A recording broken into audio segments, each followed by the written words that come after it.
हरियाणा कौशल रोजगार निगम व outsourcing policy part 2 के तहत 57 कर्मी जो सिंचाई एवं जल संसाधन विभाग में लगे थे उन्हें बाहर का रास्ता दिखा दिया गया है।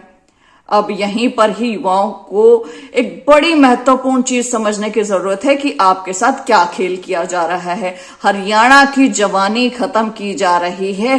पहला तो नशे में खत्म हो रही है, दूसरा रोजगार ढूंढने में और तीसरा सरकार से लड़ाई करने में।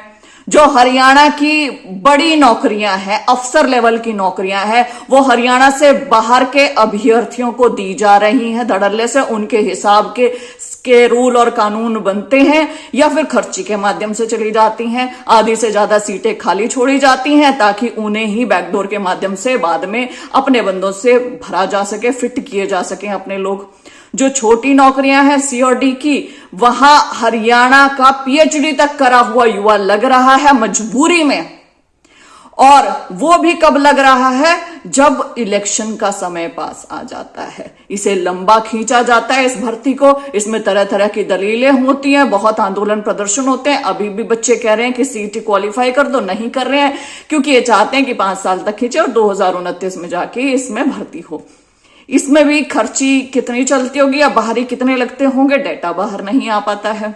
वह तीसरा जो अस्थाई रोजगार है, जो HKRN के माध्यम से दिया जा रहा है, उसमें पता ही नहीं चल रहा कौन लग रहा है, कैसे लग रहा है। और आप लग भी रहे हो तो आपको बाहर का रास्ता भी दिखाया जा रहा है। तो आप जब तक अपने हकों के लिए खड़े नहीं होंगे, जब तक ये नहीं कहेंगे कि हमें अस्थाई रोजगार नहीं चाहिए, हमें स्थायी रोजगार चाहिए, हमें समान काम समान वेतन के आधार पर रोजगार चाहिए। और आपने तो ये कहा था कि मैं अस्थायी रोजगार वाले सबको पक्का कर रहा हूं, तो इन बच्चों को बाहर का रास्ता क्यों दिखाया जा रहा है? इन सरकारी कर्मचारियों को, इन कर्मियों को बाहर का रास्ता क्यों दिखाया जा रहा है? इनको नहीं दिखाना चाहिए। आपको इन्हें पक्का करना चाहिए, आपको इनकी सेवाएं लेते रहना चाहिए। अब आप वही चीज तो कम पैसों में ले रहे हो, वही चीज आपको ज्यादा पैसों में देनी पड़ेगी पक्की भर्ती करने के उससे।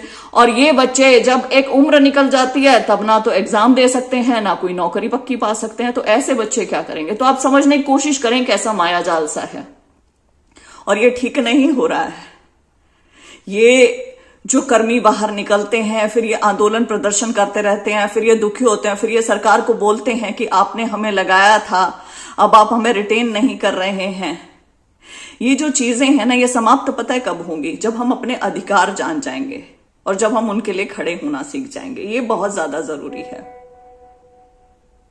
अब इन बच्चों के साथ गलत हो रहा है, ये दुखी है। मैं ये भी चाहती हूं कि पक्की भर्तियां निकलें। क्या करें? सरकार जब तक एक मिशन मोड में युवाओं के लिए पॉलिसी नहीं बनाती है कि भैया मैं अस्थाई भर्ती तभी करूंगी, सरकार यदि कहे कि जब जब बहुत ज्यादा इमरजेंसी हो जाए और जरूरत हो, उससे पहले स्थायी रोजगार ही दिया जाए, तो क्या ऐसी प्रॉब्लम आएगी? बिल्कुल नहीं आएगी। अब क्या करें बताइए? बताइए माननीय मुख्यमंत्री श्री नायब सिंह सैनी जी, आपने जस्ट इलेक्शन से पहले बोला था रिटेन करेंगे, अब क्या हुआ?